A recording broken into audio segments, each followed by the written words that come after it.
Hi everyone, welcome to AP teaching classes. तो कैसे हैं आप सभी। मैं हूँ अर्णा चौधरी और हम लेकर आ गए हैं गृह विज्ञान का एलटी का आपका सिलेबस, जो कि आपके नोटिफिकेशन में आपने देख ही लिया होगा, जिसमें आपकी पोस्ट टोटल गृह विज्ञान की जो पोस्ट है आपकी, अगर हम टोटल की बात करें तो इसमें आपकी सीट है 206। ठीक है। और 206 में से अभी बालक वर्ग और बालिका वर्ग का जो आप रजिस्ट्रेशन कर रहे हैं या फॉर्म फिल कर रहे हैं, उसमें अभी कोई भी ऐसा ऑप्शन नहीं आ रहा है, तो बहुत अच्छी बात है। जब आपका प्री क्वालिफाई हो जाएगा तो उसके बाद ये ऑप्शन आपको फिल करने को मिलेगा। तो अभी के लिए आपको सिर्फ ध्यान रखना है कि आपकी क्वालिफिकेशन क्या है, यानी आपके पास में आपकी ग्रेजुएशन और साथ ही आपकी बीएड होना चाहिए। ना इसमें कोई टेट मांगा है, ना ही कोई अदर डिग्री मांगी है, तो ये बहुत अच्छी बात है। और बाकी आपकी जो भी क्राइटेरिया है उन चीज़ों को आपको ध्यान रखना है। नोटिफिकेशन के अकॉर्डिंग ही आपको फॉर्म फिल करना है और साथ ही साथ ध्यान रखना है इसमें जो लेवल कह सकते हैं कि जो पैटर्न इस बार चेंज हुआ है कि आपका पहले प्री होगा, बाद में उसके मेंस होगा। तो आपको अगर अगर आप जनरल कैटेगरी से है तो 40% पर आपको प्री में इतने मार्क्स लाने ही पड़ेंगे। अदर कैटेगरी से है तो आपको 35% मार्क्स लाने ही पड़ेंगे। 300 के जो आपका प्री है वो 300 नंबर का है। ठीक है, तो ये चीजें आपको ध्यान रखनी है। तो चलिए स्टार्ट करते हैं, समझते हैं कि जो भी बच्चे गृह विज्ञान से हैं और गृह विज्ञान से एलटी का एग्जाम देंगे, एलटी का फॉर्म डालेंगे, तो उनके लिए ये सिलेबस है। सिलेबस आपके आयोग के अकॉर्डिंग है, जो भी आयोग ने आपका सिलेबस दिया है वो सारा सिलेबस हम यहाँ पर देखेंगे और फिर समझेंगे कि किस तरीके से आपको पढ़ाई करनी है और किताबें आपको लेनी है या नहीं लेनी है, या फिर आपका प्रैक्टिस सेट से काम चल जाएगा, है ना। तो ये चीजें हम बाद में डिस्कस करते हैं, समझते हैं कि कौन कौन सी किताबों पर और कौन कौन से टॉपिकों पर आपको ज़्यादा काम करना है। तो जब मैं सिलेबस की बात हम कर रहे हैं तो सिलेबस में देखते हैं कि कितनी यूनिट है और कौन सी यूनिट से कहाँ से क्वेश्चन ज़्यादा बनता है, किस पर आपको ज़्यादा फोकस करना चाहिए। सबसे पहले मैं आपको कहूँगी कि आपने पास भी आपका ये सिलेबस होना चाहिए। जब आप तैयारी कर रहे हो, आपने फॉर्म डाला है, आपने मन बना लिया है और चूंकि इसे लोक सेवा आयोग इस भर्ती को करा रहा है और इसमें प्री और मेंस एक अच्छी बात है, जो कि एक मतलब श्योरिटी देती है कि आपका जो ये वैकेंसी या फिर भर्ती होगी ये एकदम फेयर होगी। ठीक है, तो इसमें डरने डरने वाली कोई बात नहीं है, क्योंकि आयोग की एक अच्छी बात है कि ये सिलेबस से बाहर नहीं जाता है, तो सिलेबस के अकॉर्डिंग ही क्वेश्चन पूछे जाते हैं। तो सबसे पहले हम सिलेबस को एक बार समझ लेते हैं, अन्य बातों पर हम बात बाद में करेंगे। तो जैसे सिलेबस में आपकी फर्स्ट यूनिट गृह विज्ञान से, यहाँ पर फर्स्ट यूनिट आपकी आ जाएगी एक्सटेंशन एजुकेशन से, जो आपकी प्रसार शिक्षा है। प्रसार शिक्षा की एक अपनी बुक है पूरी की पूरी। ठीक है, उसमें प्रसार शिक्षा एक्सटेंशन एजुकेशन से मतलब होता है कि गृह विज्ञान के जो योग्यताएं हैं, जो उद्देश्य है, जो कार्य है, उनको हम जन सामान्य तक कैसे पहुंचाए, कैसे उनका प्रसार करें। ठीक है, उसको सिर्फ और सिर्फ किताबों तक सीमित ना रख के हम उसको व्यवहारिक रूप कैसे दें।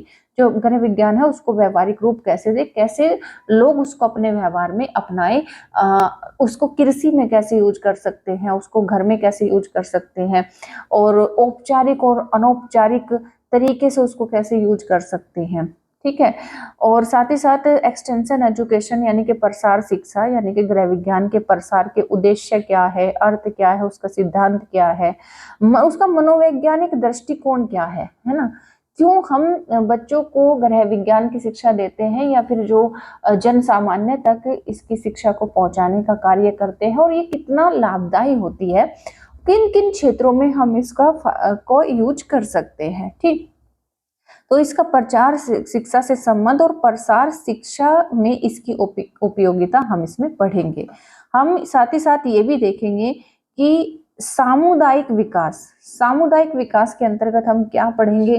सामुदायिक विकास का तात्पर्य क्या है, इसका उद्देश्य, इसका अर्थ, इसका संगठन और पंचायत राज प्रणाली क्योंकि सामुदायिक विकास कार्यक्रम के अंतर्गत अगर हम देखें तो पंचायत राज प्रणाली का गठन किया गया था, और फिर पंचायत प्रणाली के तहत हम उसका मूल्यांकन करते हैं और इसके कार्य को देखते हैं। ठीक है, केंद्र और राज्य सरकार द्वारा महिलाओं और बच्चों के लिए विभिन्न पंचवर्षीय योजनाओं के अंतर्गत चलाए जाने वाले विभिन्न कार्यक्रम इसी में आएंगे, सब कुछ समन्वित वगैरह सब कुछ इसी में आ जाएंगे। और इसी में नेतृत्व आएगा। नेतृत्व से क्वेश्चन बहुत पूछे जाते हैं। आपके जो एक्सटेंशन एजुकेशन है, जो प्रसार शिक्षा है, उससे क्वेश्चन बहुत आते हैं और अच्छे लेवल के आते हैं। ठीक है, सामुदायिक विकास में बात करें तो यहाँ से क्वेश्चन किस तरीके के आते हैं। सामुदायिक विकास में क्वेश्चन आते हैं खासकर महिलाओं और बच्चों से संबंधित, यहाँ से इनसे संबंधित बहुत क्वेश्चन पूछे जाते हैं। आपसे पूछ लिया जाएगा नेतृत्व की मतलब नेतृत्व का अपना मतलब उद्देश्य है, या फिर कहेंगे क्योंकि नेतृत्व के अंतर्गत क्या क्या आता है ना, इस तरह के क्वेश्चन इसमें पूछे जाते हैं। साथ ही साथ इसमें थर्ड यूनिट में चलते हैं, संचार प्रक्रिया, कम्युनिकेशन आ जाएगा पूरा। कम्युनिकेशन में क्या क्या आता है? कम्युनिकेशन में यह आता है कि हम लोगों से बातचीत कैसे करें, उनको बोलने के माध्यम से या फिर जो है लिखने के माध्यम से या हाव भाव से, या फिर जो मतलब जैसे कि सेविकाएं होती है, जैसे कि हम सभाएं करते हैं, तो लोगों से जाकर उनसे जो है मिलकर बातचीत करके उनको हम गृह विज्ञान में कैसी शिक्षा देते हैं, जैसे कि बच्चे का पालन पोषण कैसे किया जाए, उसको साफ सुथरा हाइजीनिक कैसे रखा जाए, किचन को कैसे आप साफ सुथरा रख सकते हैं, अपने जो आपका कूड़ा करकट होता है उसको किस तरीके से आप डिस्पोज करें, और साथ ही साथ जो संक्रामक बीमारियां होती हैं उनसे कैसे बचा जाए। तो इस तरह से संचार में ये सभी चीजें आती हैं। और साथ ही साथ संचार में बाधाएं और समस्याएं, यानी कि कम्युनिकेशन में अगर आप किसी से कम्युनिकेट कर रहे हैं बातचीत के माध्यम से, उसको समझाना चाह रहे हैं, उसको मिलके समझाना चाह रहे हैं जिस भी तरीके से, तो वहां पर क्या क्या बाधाएं आपको आती है, तो ये सभी हम इसमें समझेंगे। साथ ही साथ इसमें प्रसार शिक्षण विधियां, प्रसार जब हम फैलाते हैं, शिक्षा का प्रसार करते हैं, तो वहां पर कितनी प्रकार की विधियों से हम जो है इनको प्रयोग में लाते हैं, जैसे श्रव्य दृश्य साधन और इनका वर्गीकरण, यानी कि ऑडियो वीडियो जो विजुअल जो मतलब तरीके होते हैं, उन तरीकों से हम जो है प्रसार करते हैं शिक्षण विधियों का। ठीक है, अब शिक्षण विधियों में जैसे ये पार्ट आ जाता है कहीं ना कहीं उसका, जैसे जो आपका बाल विकास वाला पार्ट रहेगा। ठीक है, तो उसमें लगभग ये सारी बातें आएंगी। बात करते हैं कार्यक्रम नियोजन के। कार्यक्रम नियोजन यानी कि एक्सटेंशन एजुकेशन का या प्रसार शिक्षण का जितने भी उसमें कार्यक्रम होते हैं, चाहे वो बैठक हो, चाहे वो एक संगोष्ठी, या फिर कहे कि मतलब कोई भी सभा, या फिर कुछ भी मतलब कहीं पर मीटिंग हो रही है, तो इस तरह की जो कार्यक्रम मतलब उसमें बनाए जाते हैं, तो उनका नियोजन कैसे किया जाता है, उनको प्लान कैसे किया जाता है, उसका तात्पर्य क्या होता है, उसका उद्देश्य क्या होता है, उसका सिद्धांत क्या होते हैं। ठीक है, तो नियोजन, यहाँ से बहुत क्वेश्चन पूछा जाता है, नियोजन से, नियंत्रण से, सतत निरीक्षण से और मूल्यांकन से। ठीक है, यहाँ से क्वेश्चन आपके बहुत अच्छे बनते हैं। बात करें PRA, सहभागी ग्रामीण अध्ययन तात्पर्य अर्थ उपकरण और विधियां की, ये आपकी एक टेक्निक आ जाएगी। ठीक है, तो इसमें सहभागी ग्रामीण अध्ययन में हम पढ़ेंगे कि आप लोगों के साथ, ग्रामीणों के साथ में मिलकर सहभागिता करके क्यों मतलब किसी भी मुद्दे को उठाते हैं, उसका अर्थ क्या है, उसमें कौन कौन से उपकरण और विधियां हम इस्तेमाल करते हैं। ठीक, सबसे इसमें जहां से ज्यादा क्वेश्चन आपका मोस्ट इंपोर्टेंट बनता है वो बनता है महिला सशक्तिकरण और उद्यमिता से। ठीक है, यहाँ से क्वेश्चन आता ही आता है, ये आपको समझ लेना है। अब क्वेश्चन आगे मूव करते हैं अगली यूनिट की तरफ। एक इसमें पूछी जाएगी आपकी गृह प्रबंधक, पूरी यूनिट है ये। इसमें एक पूरी आपकी बुक आती है। ठीक है, एक प्रॉपर इसकी बुक रहती है गृह प्रबंधन की, यानी कि जो आपका हाउस मैनेजमेंट रहता है उसकी। तो जब गृह प्रबंध से क्वेश्चन आएंगे तो कैसे आएंगे?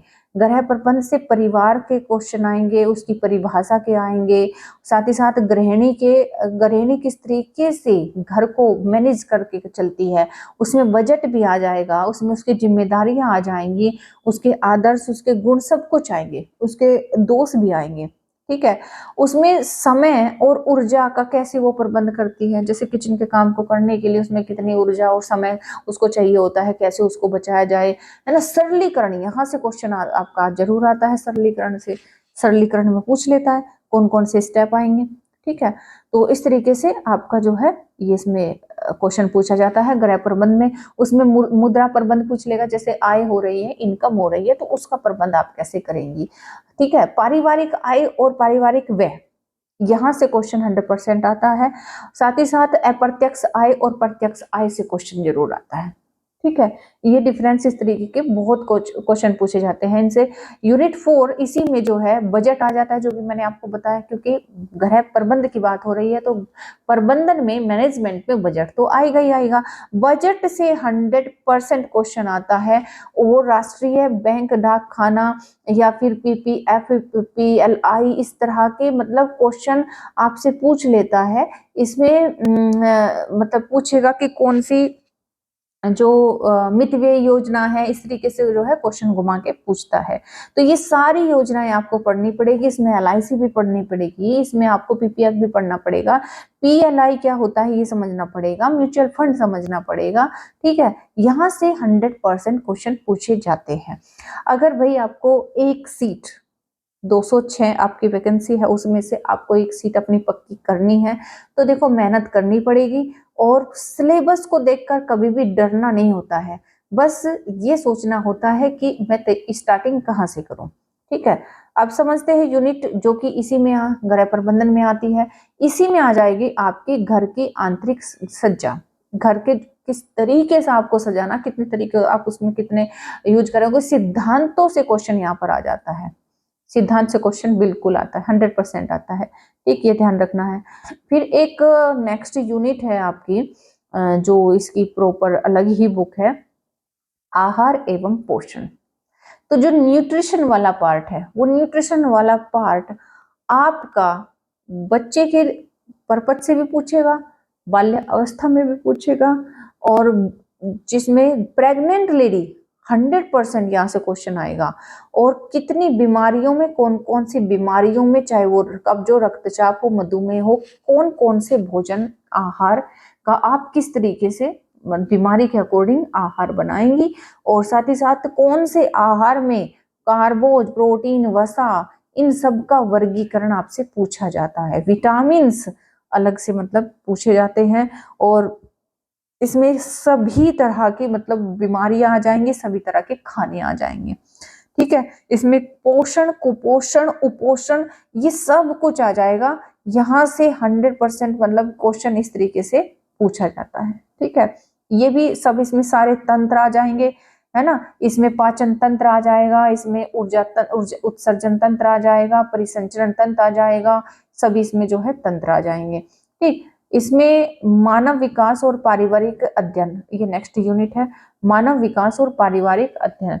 यानी कि जो मानव का विकास है, वो विकास भी होना जरूरी है, और साथ साथ जो है परिवार में, जैसे हम सिर्फ अपने परिवार में ही सीमित नहीं रह सकते, हमें समाज से भी जुड़ना होगा, और समाज से जुड़कर ही मानव का विकास होता है। तो यही हम इसमें चीजें पढ़ेंगे, यानी कि व्यक्तित्व, सबसे पहले हमें अपने व्यक्तित्व का विकास करना होता है। व्यक्तित्व का विकास होता है तो उसके बाद हमारा सामाजिक विकास होता है ना। तो ये इसमें पूरी की पूरी आपकी साइकोलॉजी वाला पार्ट आ जाएगा। साइकोलॉजी में जिसमें आपको पढ़ना होगा विकास के सिद्धांत, गर्भावस्था में विकास, जन्म की प्रक्रिया, जीवन पर्यंत विकास, शारीरिक, क्रियात्मक, सामाजिक, संवेगात्मक, ये सभी पढ़ना होगा। इसमें खेल पढ़ना होगा, इसमें कुछ आपको साइकोलॉजिस्ट को पढ़ना होगा, जैसे फ्रायड को पढ़ेंगे, इरिक्सन, पियाजे, पावलाव, स्किनर, कोहलबर्ग और मैस्लाव। तो ये सभी के सभी इसमें आएंगे। इसमें विकलांगता आ जाएंगी, शारीरिक विकलांगता, इसी में मानसिक विकलांगता, सब कुछ इसमें जो है एक ये पार्ट आ जाएगा, मतलब पर्सनालिटी डेवलपमेंट से संबंधित आ जाएगा। ठीक है, अब नेक्स्ट इसमें जहां से क्वेश्चन टेक्सटाइल, टेक्सटाइल की अपनी एक ग्रेजुएशन की में जो आपकी बुक आती है, बहुत मोटी बुक है, और इसमें से क्वेश्चन भैया मतलब जो गड़ा गड़ा के पूछता है, जो ऐसे पूछता है कि आपको लगता है कि मतलब मैंने घोट घोट के पिया है, लेकिन फिर भी क्वेश्चन यहाँ से कहीं ना कहीं अगर आपने तैयारी नहीं की जम के तो क्वेश्चन चूक जाएगा। क्यों? क्योंकि यहाँ से क्वेश्चन इतने बन जाते हैं, इतने क्वेश्चन बनते हैं कि ये जो बुक है पूरी की पूरी मैं कह सकती हूँ कि इतनी इंपॉर्टेंट है, बहुत ज्यादा। तो टेक्सटाइल जो वस्त्र एवं परिधान है, इससे क्वेश्चन चूकना नहीं चाहिए। क्यों? क्योंकि कपास से क्वेश्चन पूछेगा, लीलन से पूछेगा, ऊन से, रेयान, लाइनो, इसमें इतना वर्गीकरण है, और अगर आप इसे पढ़ोगे तो मजा भी बहुत आएगा। जब इसको पढ़ते हैं ना तो मजा भी बहुत आता है, क्योंकि जानकारी इसमें मिलती है। टाई क्या होती है, डाई क्या होती है ना, ये बॉटिंग, प्रिंटिंग और धब्बे कितने प्रकार के, उनको कैसे निकाले, ये सब क्वेश्चन यहाँ से पूछा जाता है। कताई, बुनाई, नीटिंग, ये यहाँ से पूछा जाता है कि मतलब जैसे हम रेसा बनाते हैं तो उसमें कौन कौन से प्रोसेस होता है, जैसे कताई होगी, फिर बुनाई होगी, फिर नीटिंग होगी, है ना। तो इस तरीके के स्टेप बाय स्टेप करके हमें चीजों को समझना है। और फिर उसके बाद वस्त्र बनता है, वस्त्र के बाद में भी फिर उस पर धब्बा लग जाए तो उसको कैसे छुड़ाए, उसका रख रखाव कैसे करे, है ना, वस्त्रों का चुनाव कैसे करे, उसकी कढ़ाई, सिलाई, बुनाई, सब कुछ इसमें वस्त्र से संबंधित आ जाएगा। कौन से अवसर पर, कौन से मौसम में कैसे वस्त्र आप पहने, ठंडे में कौन से कलर पहने, गर्म में कौन से कलर पहने, इसी में कलर कॉम्बिनेशन भी आ जाएगा। वहां से भी आपके क्वेश्चन प्राथमिक, द्वितीयक, तृतीयक कलर से आते हैं। ये इस तरीके के क्वेश्चन यहाँ से बहुत हाई लेवल के बनते हैं।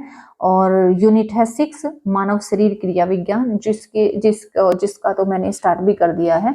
तो मानव शरीर क्रिया विज्ञान में क्या क्या आएगा, इसमें आपकी कोशिका से लेकर आपके उत्तक, आपकी संरचना, कोशिकाओं के प्रकार, कंकाल, पेशी तंत्र, यहाँ तक हम कर चुके हैं, जोड़ों के प्रकार हम कर चुके हैं, पेशी और कार्टिलेज संरचना, ये सब पूछा जाता है। पाचन तंत्र इसी में पूछा जाता है, क्योंकि मानव शरीर की रचना हम पढ़ेंगे तो पाचन तंत्र तो उसमें आएगा। उसमें मनुष्य की आहार नाल, पाचन तंत्र के अवयव, मुख गुहा, ग्रसनी, ग्रास नली, अमाशय, यहाँ पर बहुत क्वेश्चन पूछता है, अमाशय और आंत से बहुत क्वेश्चन पूछता है। ठीक है। और फिर आता है आपका शोध और सांख्यिकी।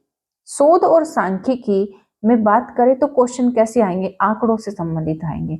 आंकड़ों में आपको उसमें मीन, मोड, मीडियन, यहाँ से क्वेश्चन आते हैं।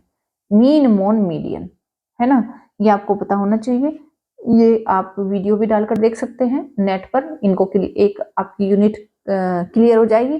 ठीक है, यहाँ से क्वेश्चन आते हैं मीन, मोड, मीडियन से। ठीक, चलिए आगे समझते हैं।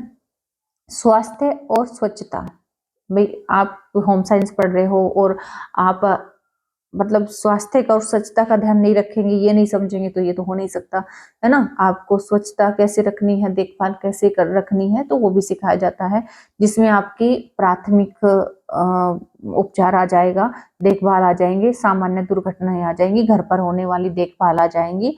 और अगर आपको छोटी मोटी बीमारी है, नब्ज और शरीर के तापमान को मापना, प्रदूषण के प्रकार, उसकी रोकथाम, स्वास्थ्य परीक्षण, ये सब इसमें स्वास्थ्य और स्वच्छता में आ जाएंगे।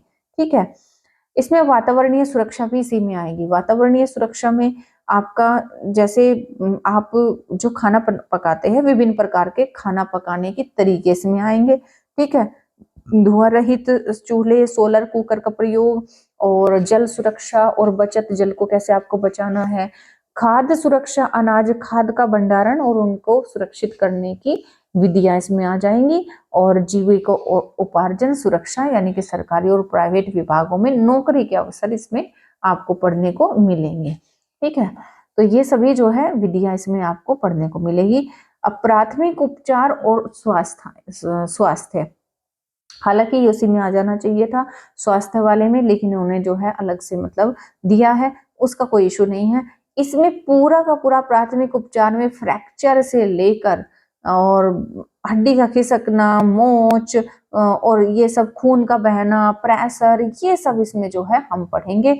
ठीक है, ये काफी यहाँ से क्वेश्चन कैसे आते हैं, प्राथमिक उपचार से आपके आएंगे। ठीक, और जो आपकी पट्टियां हैं यहाँ से क्वेश्चन आते हैं, है ना। इस तरीके से यहाँ से क्वेश्चन बनते हैं, तो वो जो है अच्छे से पढ़ने के बाद आपको क्लियर हो जाएगा, इसमें डरने वाली बात कोई नहीं है।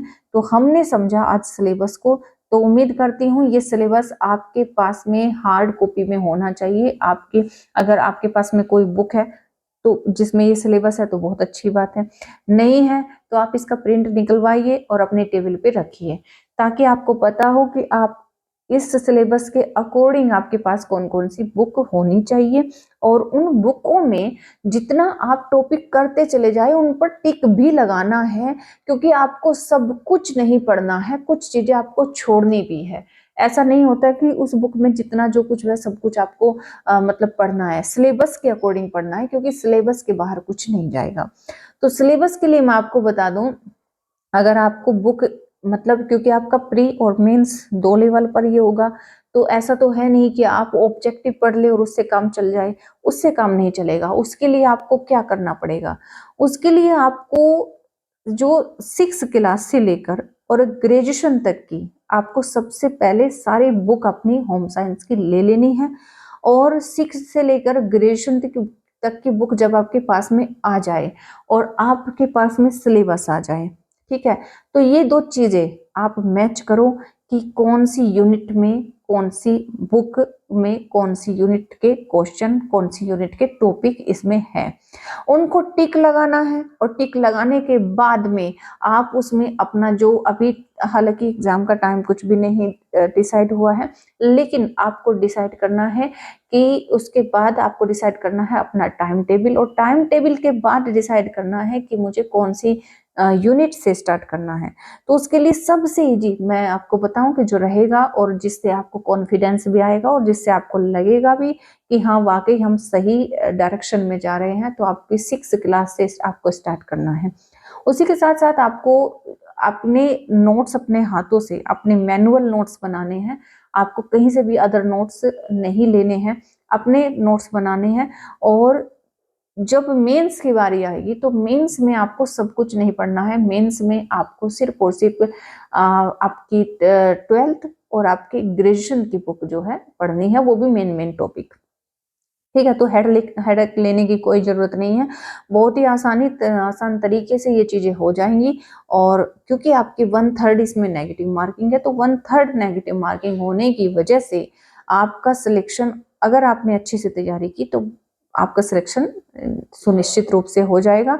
ये तो और भी ज्यादा अच्छी बात है, क्योंकि इसमें वो बच्चे छट जाएंगे जो अच्छे से पढ़ाई नहीं करेंगे और जो पढ़ाई में जो है इंटरेस्टेड नहीं है, और इस वजह से जो है कंपटीशन कम होगा, ठीक है। और कम होगा तो इस वजह से जो है आपका चांस ज्यादा बनेगा रिजल्ट निकलने का, ठीक है।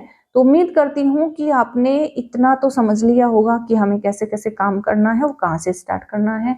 और हमने जो शारीरिक क्रिया वाली यूनिट स्टार्ट की है, जैसे कि मैंने आपको बताया भी था, ठीक है। तो यहाँ से जो क्वेश्चन मानव के शरीर क्रिया विज्ञान से संबंधित जो यूनिट मैंने स्टार्ट किया है, जिसमें हमने कोशिका को तो पढ़ लिया है, कोशिका पढ़ लिया, उत्तक पढ़ लिए हैं, और उनकी संरचना और कोशिकाओं के प्रकार ये हम पढ़ चुके हैं। कंकाल पेशी संरचना ये भी हम पढ़ चुके हैं, ठीक है।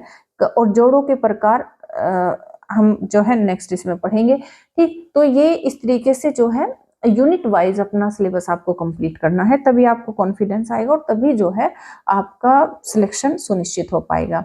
तो उम्मीद करती हूँ इतना आपको समझ में आया होगा। तो इसी के साथ मिलते हैं अपनी क्लास में, और सिलेबस को अपने अच्छे से नोट डाउन करके रखना या फिर अपने प्रिंट आउट निकलवा के रख लेना, ठीक है। तो इसकी पीडीएफ आपको मिल जाएगी टेलीग्राम चैनल पर, ठीक है। टेलीग्राम चैनल आपको ज्वाइन कर लेना है, और या फिर जो है इस व्हाट्सएप के नंबर के साथ में जो है, ये व्हाट्सएप नंबर अभी काम नहीं कर रहा है तो इसके साथ में आपको नहीं जुड़ना है, आपको सिर्फ और सिर्फ टेलीग्राम चैनल ज्वाइन करना है। तो टेलीग्राम जो चैनल है वो आपका एपी टीचिंग सेंचुरी IAS के नाम से है, उसको ज्वाइन कर लेना, वहां पर इसकी पीडीएफ आपको मिल जाएगी। मिलते हैं नेक्स्ट क्लास में, तब तक के लिए thank you, take care, bye bye.